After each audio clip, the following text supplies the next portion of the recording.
आज का editorial dictation 90 WPM से स्टार्ट होगा।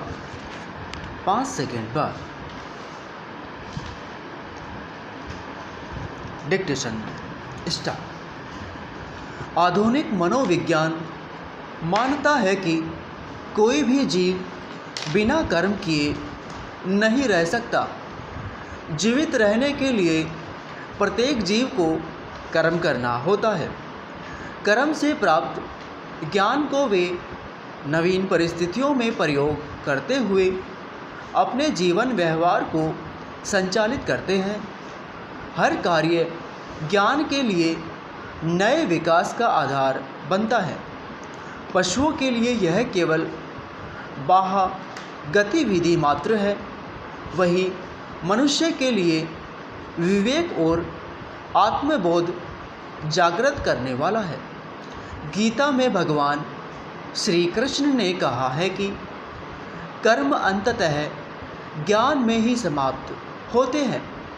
यह कथन केवल दार्शनिक सिद्धांत नहीं बल्कि जीवन का गहन सत्य है। कर्म मनुष्य को अनुभव देता है और अनुभव से ज्ञान का जन्म होता है। इसलिए ज्ञान ही कर्म की अंतिम परिणति है। मनुष्य जीवन भर अनेक प्रकार के कर्म करता है। पढ़ना, कमाना, परिवार का पालन करना और समाज की सेवा आदि। यदि इन कर्मों से विवेक और आत्मबोध उत्पन्न नहीं हुआ तो केवल बाहरी गतिविधियां बनकर रह जाती है।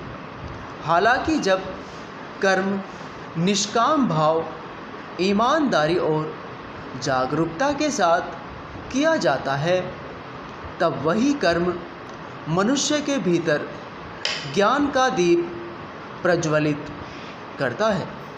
जैसे विद्यार्थी वर्षों तक अध्ययन करता है, परीक्षा में प्राप्त अंक उसका अंतिम लक्ष्य नहीं होते, अपितु वास्तविक उद्देश्य ज्ञानार्जन होता है।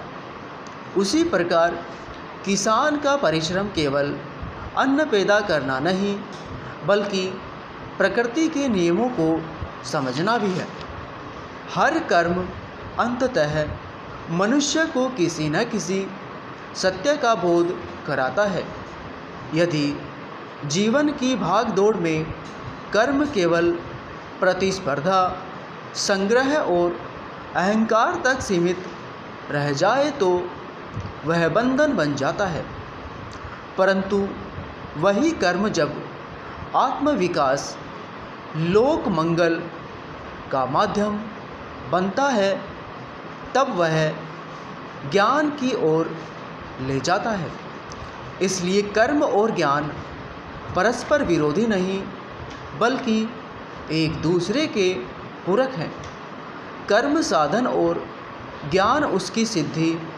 प्रत्येक सार्थक कर्म अंततः मनुष्य को सत्य, विवेक और आत्मज्ञान की ओर अग्रसर करता है। स्टोरी।